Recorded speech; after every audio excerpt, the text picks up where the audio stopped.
Hey, what's up people? mildfact here. Today I want to try out PUBG Mobile with using the GFX tool on my LeEco Max 2 with the Snapdragon 820 and 4 gigs of RAM.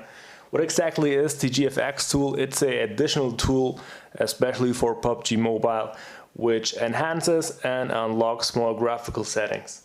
So today I want to try it out with this device. Alright, let's go to the GFX tool itself. So I already have a preset in here. I tried it out beforehand.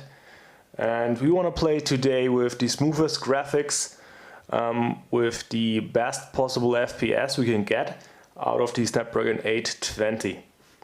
Alright.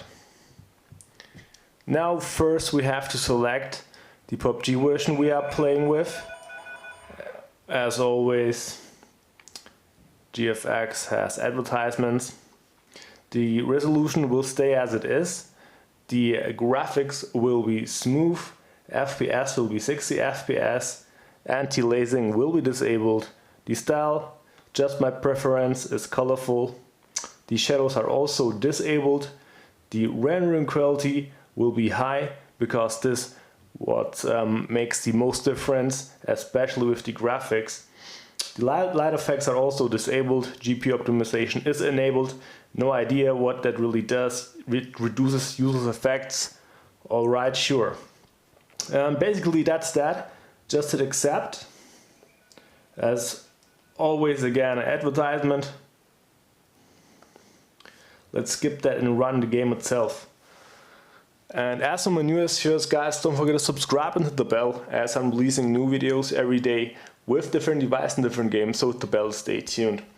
And yeah, although LeEco isn't basically there anymore, they, I think, went bankrupt in some way, especially the smartphone branch, which don't make any more smartphones anymore, sadly. But those devices from LeEco are mostly a little bit outdated, but still holds itself up really good, especially the Max 2. With the Snapdragon 820, it was way back then, a few years back, the high-end chipset from Snapdragon, but it still gets work done, and you can get this device for a quite budgety price around. I got mine for about only 70 euros, around 90 US dollars, which is really cheap if you compare the specs which this device comes with. Alright, let's go to the settings, let's check. And yeah, we do have the smooth graphics with the extreme frame rate. Without using the GFX tool, especially with the frame rate option, extreme wouldn't be possible at all. Style effect is colorful, anti-aliasing is disabled, brightness will stay as it is. And yeah, that's that. I will go with Sandhawk just because I do really like this map. So yeah, let's start this. And what I really like about this device is the nice and saturated screen. I think it's an IPS display. It's really awesome, and as you guys can see, it has the old small form factor, so no notch anywhere to see. As well, we do have capacitive buttons outside of the screen area, really. And although this device has only a mono speaker, the sound quality is really great, as almost all LeEco devices have a great speaker quality. And yeah, I will maybe try to skip this tune, no idea. Sometimes I do get copyright infringement notices about this sound in the background. So let's see. Well, anyways, it's looking quite alright, so it isn't really that bad. First of all, setting smooth really isn't any problem for me from a graphical standpoint.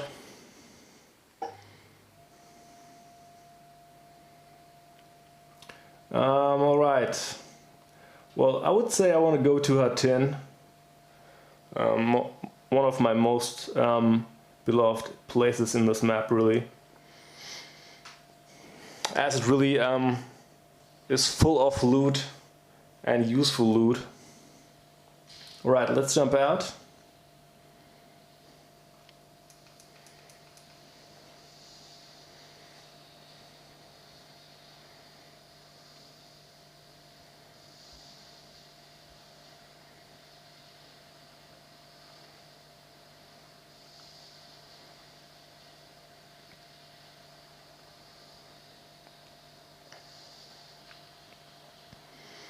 But yeah, no major frame rate droppage I could tell dropping out. My videos are in 60 FPS, guys, so if you would experience any frame rate droppage, you guys could see that in real time as well. Alright, but overall I have to say it has this kind of 60 FPS feeling, although maybe it isn't 60 FPS in any way.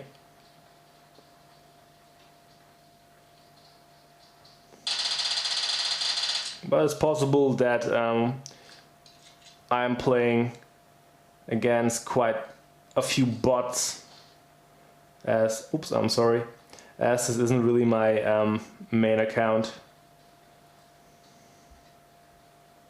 And this account isn't really that high leveled up or ranked in any way.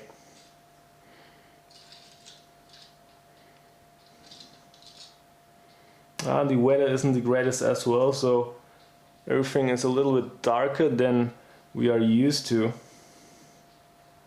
I will go and try to set the brightness a little bit more up, so alright. Now it looks a little bit better, especially that it isn't that dark anymore. Alright, what's this? Let me go with the AKM,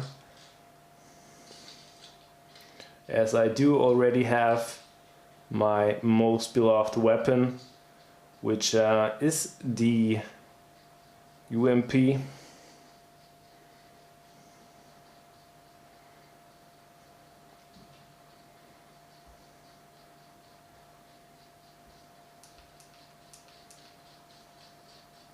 Okay, let's go look for our car to test out the performance while driving around.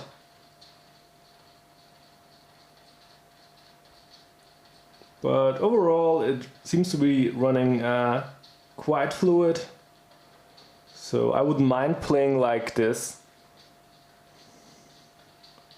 at all. Hopefully this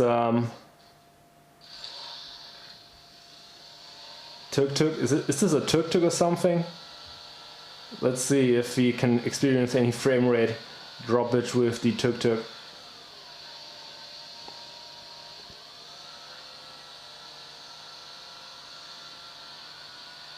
I think this one came with the latest patch. I never noticed this one earlier, so I'm quite sure that the tuk-tuk came with the latest patch. But as the world has to load faster while driving around, I can't really notice anything.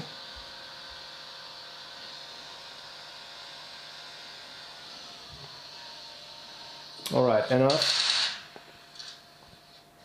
Let's see if we maybe zoom in a little bit, if we can experience any stuttering while doing so.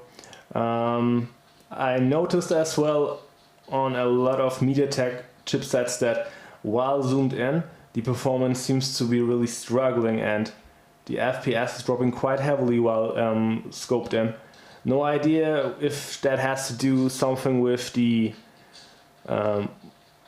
build of the MediaTek chipsets, but we don't have those problems in any way with the Snapdragon chipsets.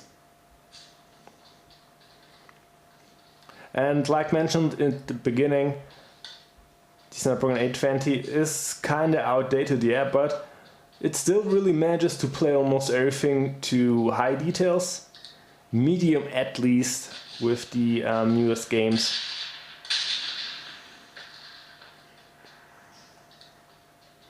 So here we do a suppressor, it's always nice to have. So I will go back to the tuk-tuk.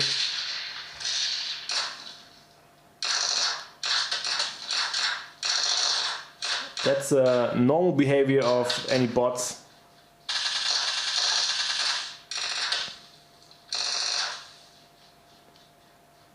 This as well.